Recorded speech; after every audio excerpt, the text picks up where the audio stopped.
Good morning, everyone. So, right now I am in the Dublin airport preparing to go back home. It's been a very interesting weekend. Um, Although the flight was about 7 hours to get here nonstop from Newark, which was nice, um, I have to say, as far as long weekends go, I think this was well worth it.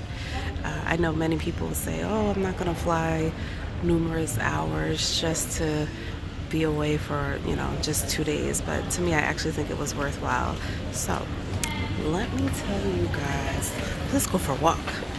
Let me tell you guys how this really came to be. So maybe 2 months ago, I decided that I wanted to treat myself to a really nice coat. And you're thinking to yourself, like, okay, a coat, like, what's the big deal? It's not a big deal, but I decided that, you know what, I'm going to be another, a certain age this year at my next birthday, and I decided that, you know what, I want a really nice coat, like, a couple $100, like a really nice coat to wear, something that would look nice when I'm at work or if I go out afterwards or networking events, things like that. So I decided, and I put a number to it. I said, okay, Tiffany, I am willing to spend up to $350 on a coat. Now, for some people, that's a lot of money. For some people, it's not a lot of money, whatever. For me, it is a lot of money because I tend to just, like, I'm pretty casual, I shop a lot at the Gap, so I don't typically spend a lot of money on a coat. So on any given year, purchasing a coat might mean that I spent like $100, Okay. So I came up with this number, like, all right, I'm gonna spend up to $350 on a coat. I swear to you, as soon as I made that comment, I get a WhatsApp message from my good friend Shawnee. Shawnee says to me, hey, do you want to go away for Martin Luther King Jr. weekend? And I'm like, we'll go where? So she sent me some choices, and one of them was Ireland, the other was Sweden, or she said, like, well, where else do you want to go? Now, tell me why the flight to Ireland was $354. So there went my coat. You guys know how this ends. So I went and I purchased the flight, and that was I think that was in like December, or it might have been the end of November that we decided to make this little trip. Now, she also mentioned Sweden. So part of what also helped me figure out where I was gonna go is when I started Googling, like, what's the weather going to be like in these places? So in Ireland, the Weather Channel said it was going to be in the 40s. In Sweden, it's at -5. And I'm like, -5? Yeah, no, not doing that.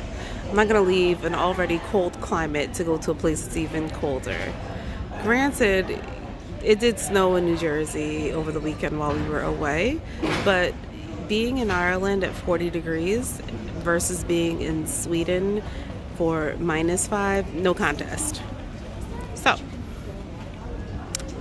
we came to Dublin, which was fine. Nice, reasonable flight. Even the hotel was like $120 a night. So split between the two of us, this was pretty affordable. We met some really nice people. I would say that the people working in restaurants were very friendly. The cab drivers were very friendly. We did a tour at the Whiskey Museum, which is like in the center of town with all the hustle and bustle. Like, there was just so much going on. So we did the tour. The one we decided to do was the whiskey blending tour. So they take you to maybe 3 different rooms inside the museum. One where they kind of explain the history of whiskey and how Ireland is the biggest importer, or rather exporter, of whiskey. And they talked about the different brands of whiskey that are out here. We also talked about what makes a whiskey good. So just because one whiskey costs more than another, that's not really what determines whether or not it's good. You should taste whiskey for yourself, and upon tasting them, decide, okay, this is what I like about this one. This one is smoky. This one is smooth. This one, which all has to do with like how many times something is distilled. So we kind of learned the process of, how do they go about making spirits and whiskey and things like that.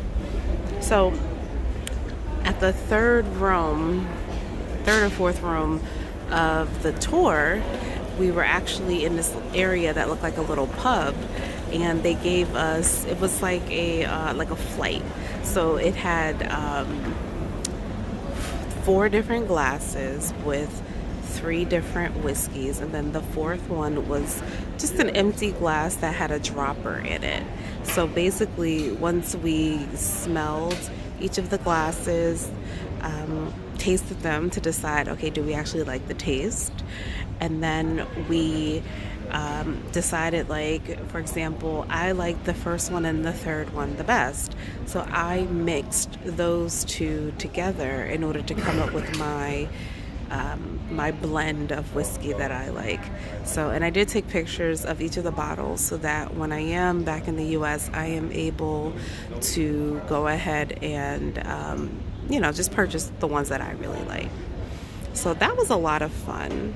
One thing that I did want to do that we didn't do is I really wanted to see like the rolling green hills of Ireland, but because I just came with one of my girlfriends and not my son, I know I'm going to come back. So when I come back, I think I'll do more of the countryside activities and go and see the waterfalls and see the rolling hills and things like that, and just visit another part of the country. So that I'm going to do the next time. So last night we also went to this place called the Living Room. So the Living Room is like a sports bar, but it has maybe 3 different areas. So in the first area, it looked like a regular sports bar. It looked like Fridays, something pretty generic. Then you go through this little hallway, and there's another area that's kind of smoky. There was the smoking area. You could get food over there also. You could smoke, people were smoking cigarettes, of course, but they also had hookah or shisha, depending on where you are in the world. It's called hookah or shisha. So we were able to order shisha, and then they kind of have like community seating. So they have numerous tables. There were probably 20 tables in there that could each seat about 6 people. So there were these 2 guys that were seated at a table, and the person who was helping us with the shisha, he just asked like, oh, is it okay if the girls join you? So they got up, we scooted on in. Oops, sorry, it's a little loud. I'm at the airport, if you couldn't tell. So we scooted in, and we just struck up a conversation with these 2 guys. So shout out to Patty Whack. We had a good time, and also Carl. It was a lot of fun. So the guys, we had a really good time, great conversation.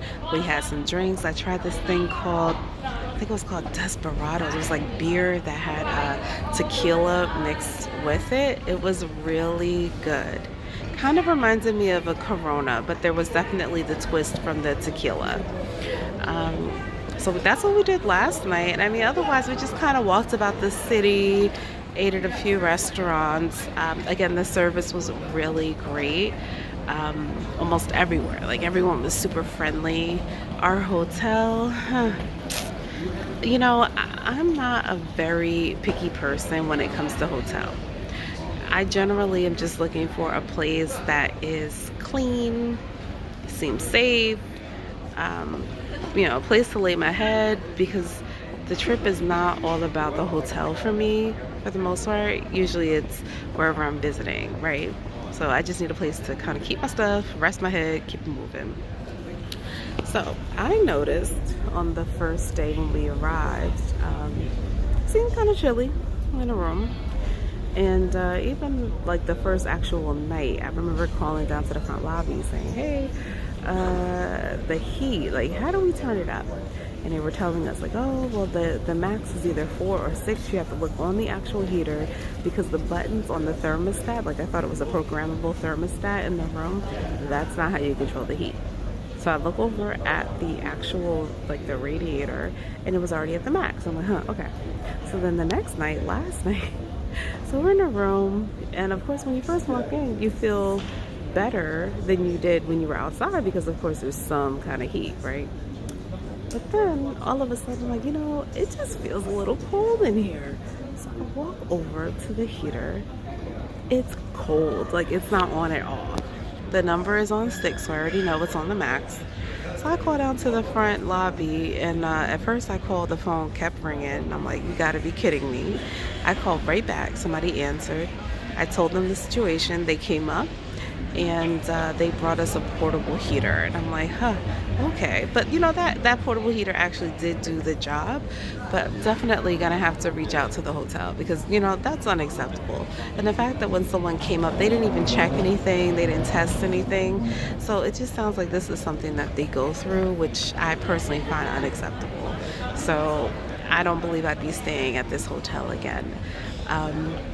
But anyway, we're in the airport, about to go back home. I'm excited, get to see my son and get back to business, which I look forward to. And the next trip that we have planned so far is spring break. We're going to be cruising. It's a Southeast Asia tour out of Singapore, so I'm really looking forward to that. So I want to know, where are you headed? Where do you like to travel to? Talk soon.